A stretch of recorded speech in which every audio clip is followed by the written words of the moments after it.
नमस्कार दोस्तों, मैं Nitin Kumar Namdev, mentor Chanakya law academy, आप सभी का स्वागत करता हूं।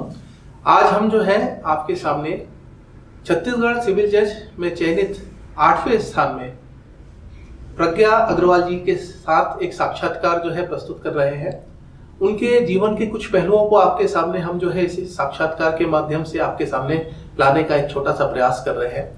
आप लोगों ने ये देखा होगा कि अक्सर जो है विद्यार्थी जब चयनित होता है तो उसके अनुभव जो है हमारे जीवन में बहुत काम आते हैं।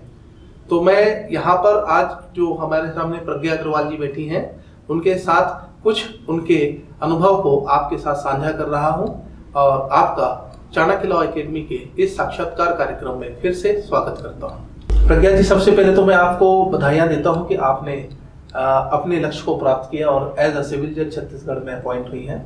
यहाँ सबसे पहला मेरा प्रश्न आपसे ये रहेगा कि आपने लॉ पढ़ने के लिए या आपने सिविल जज बनना है, इसके लिए आपने जो है ये प्रेरणा कहाँ से प्राप्त की?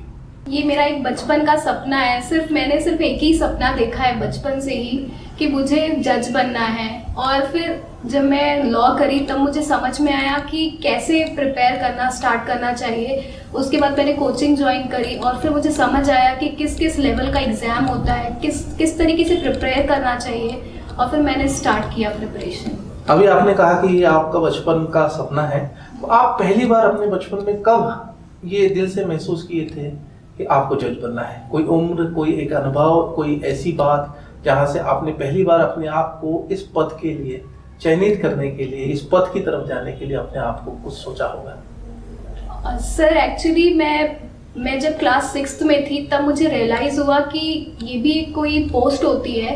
एक्चुअली मैंने हिस्ट्री सिविक्स पढ़ा था, तो सर सिविक्स पे जो चैप्टर होते हैं high court judiciary, supreme court judiciary, sir वहाँ से मैंने बहुत कुछ समझा कि इस लाइन में भी जाया जा सकता है और ये मेरे को काफ़ी इंस्पायर करने लगा। वही एक मोमेंट था जब मुझे रियलाइज़ हुआ कि मुझे इस लाइन में काम करना चाहिए, प्रिपेयर करना चाहिए। तो हम ये कह सकते हैं कि शायद किताबों ने आपको जज बनने के लिए प्रेरित किया। जी सर, जी अच्छा। सर।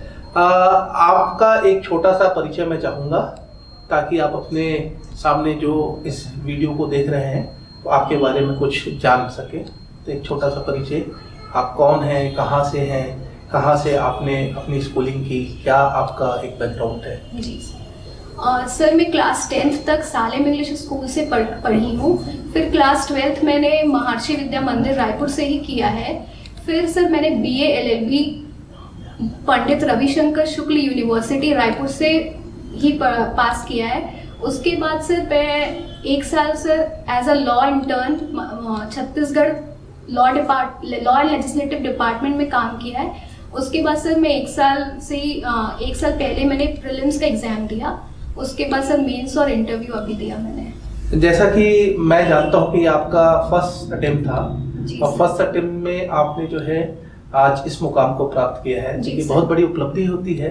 अक्सर र्यूमर होता है कि फर्स्ट अटेम्प्ट में एग्जाम नहीं निकलता है, या ये भी होता है कि कंपटीशन होता है, ये सालों की मेहनत के बाद निकाला जाता है।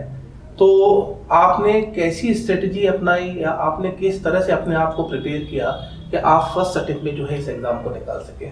सर ये र्यूमर तो रहता है, मेरे अंदर भी था कि फर्स्ट अटेम्प्ट में कैसे कोई निकाल सकता है। मेरे अंदर भी बहुत बड़ा र्यूमर था कि मैं कैसे निकालूंगी करके, पर मैंने प्रिपरेशन स्टार्ट करी। प्रीलिम्स का मैंने सर पढ़ाई की। सबसे पहले तो बेयर एक्ट पे ही फोकस किया और सबसे ज़्यादा क्वेश्चन पे भी फोकस किया। पास्ट 25 ईयर्स के पेपर्स मैंने प्रॉपरली रेगुलरली सॉल्व किए। भले ही मुझे याद हो गया था वो क्वेश्चंस, पर फिर भी मैंने बार बार रिपीटेडली रेगुलरली मैंने क्वेश्चंस को सॉल्व किया है। तो ऐसे करके मैंने प्रीलिम्स की तैयारी करी है सर। मतलब ये है कि अगर हम अभ्यास करते रहें तो निश्चित ही जो है वो चीज़ आपको एक ना एक दिन प्राप्त होगी। अच्छा, तो आपने जब प्रारंभिक परीक्षा की तैयारी की तो वहाँ से लेकर इंटरव्यू तक का एक सफ़र जो है आपका कैसा रहा? आपने कितने सालों से तैयारी शुरू की थी? कितने साल आपको जो है इस तैयारी के लिए लगे जिससे आपने फर्स्ट अटेम्प्ट में ये मुकाम प्राप्त किया? सर एक्चुअली 3rd ईयर से मैंने स्टार्ट किया है प्रिपरेशन। उसके बाद मैं प्रीलिम्स का ही पहले पढ़ी मैंने, काफ़ी बेयर एक्ट को मैंने रिवाइज किया, काफ़ी बार रीड किया। उसके बाद सर मैं 5th ईयर में मेंस की भी स्टार्ट कर दी थी प्रिपरेशन। मेंस में मैंने जजमेंट राइटिंग और साथ ही में ट्रांसलेशन को फोकस किया। सिर्फ बेयर एक्ट और ट्रांसलेशंस के ही बेसिस पे मैंने जजमेंट राइटिंग भी क्लियर किया है।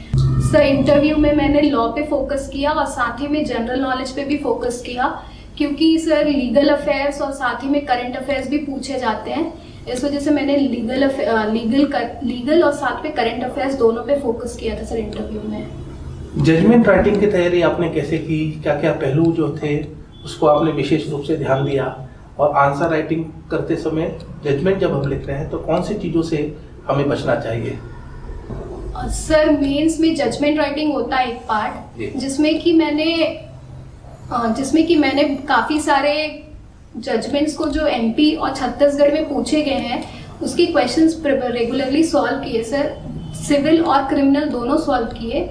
और साथ ही में सर जजमेंट राइटिंग का एक मेन ये होता है कि हमें इररिलेवेंट चीज़ें नहीं लिखनी चाहिए, सिर्फ रिलेवेंट चीज़ें और बहुत ही शॉर्ट फॉर्म में लिखना चाहिए, ना कि उसको एक बहुत बड़ा ऐसे बना के लिखना चाहिए। जितना ही नीड है उतना ही हमें उस पर लिखना चाहिए। आपने जजमेंट राइटिंग में आरोप और जो वाद प्रश्न है इसके लिए कुछ अलग से स्ट्रेटेजी अपनाई थी? सर मैंने टाइम सेट किया था कि मुझे 15 मिनट्स में बनाना ही है, और अगर उस समय पे नहीं बनता है तो मैं वो चार्ज बनाना वहीं पे स्टॉप करके आगे प्रोसीड करूँगी, क्योंकि सर टाइम बहुत मैटर करता है मेंस में। टाइम की बहुत उपयोगिता होती है।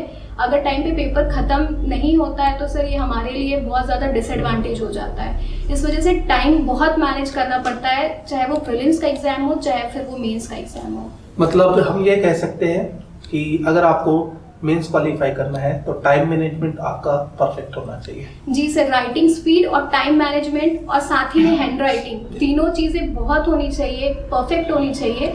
और फिर लॉ का नॉलेज तो हम रखते ही है क्योंकि हम मेंस को लिखते हैं। इस वजह से मेन ये होता है कि टाइम मैनेजमेंट बहुत ज़रूरी होती है।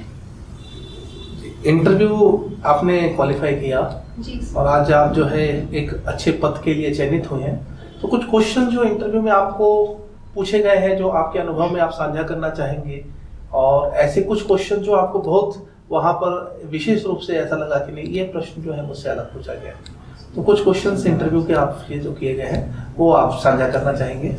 सर मुझसे एक क्वेश्चन ये पूछा गया कि अगर एफआईआर पुलिस ऑफिसर नहीं करते हैं तो सर क्या प्रोसीडिंग होती है, या हमारे पास क्या रेमेडी होती है अगर पुलिस ऑफिसर एफआईआर नहीं लिखते हैं।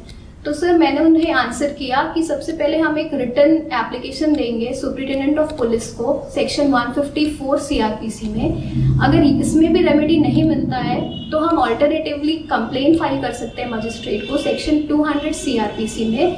उसमें भी अगर हमको लगता है कि हमारे पास रिलीफ नहीं है तो हम एक आरटीआई फाइल कर सकते हैं कि हमारे एप्लीकेशन को पुलिस ऑफिसर हमारे इन्फॉर्मेशन को पुलिस ऑफिसर क्यों नहीं लिख रहे हैं।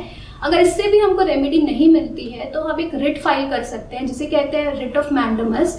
तो सर इसमें हम हाई कोर्ट या फिर सुप्रीम कोर्ट में जाके ये पूछ सकते हैं, एक रिट इशू करवा सकते हैं कि हमारी एफआईआर को जल्दी से जल्दी रजिस्टर किया जाए। प्रज्ञा जी, अब आपसे एक प्रश्न ये है कि आपने इस पद को प्राप्त को कर लिया है, अपने सिलेक्शन में आप किन व्यक्तियों को जो है यहाँ पर श्रेय देना चाहेंगे? कौन है ऐसे लोग जिसके कारण आज आप ये कह सकते हैं कि मैं इस पद पर यहाँ पर बैठने में, या जो इस पद को आपने प्राप्त किया है वो उनके योगदान के कारण जो है मैं यहाँ पर हूँ?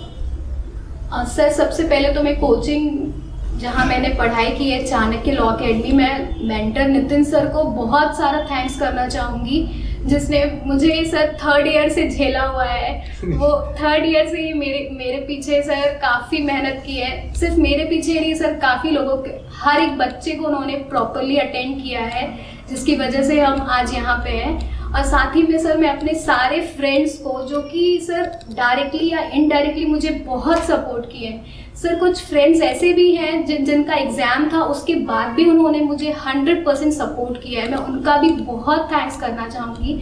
और आफ्टर ऑल अपनी फैमिली और लॉर्ड को भी थैंक्स करना चाहूँगी सर, जो मुझे इतना बड़ा ये अचीवमेंट दिए हैं। दोस्तों ये था हमारा आज का साक्षात्कार, जिसमें प्रज्ञा अग्रवाल जी ने अपने जीवन के कुछ अनुभव को आपके साथ साझा किया है। और मैं Nitin Kumar Namdev, mentor Chanakya law academy, आप सभी को अग्रिम बधाई देता हूं कि आप जो है अपने इस पद को प्राप्त करने के लिए मेहनत कीजिए, परिश्रम कीजिए और आप अपने लक्ष्य को प्राप्त कीजिए। तो जल्दी ही हम जो है अगले साक्षात्कार में नए अनुभव के साथ में नए विद्यार्थियों के साथ मिलेंगे। तब तक के लिए आप लोग अपने आप को स्वस्थ रखिए, सुरक्षित रहिए और घर पे रहिए। धन्यवाद।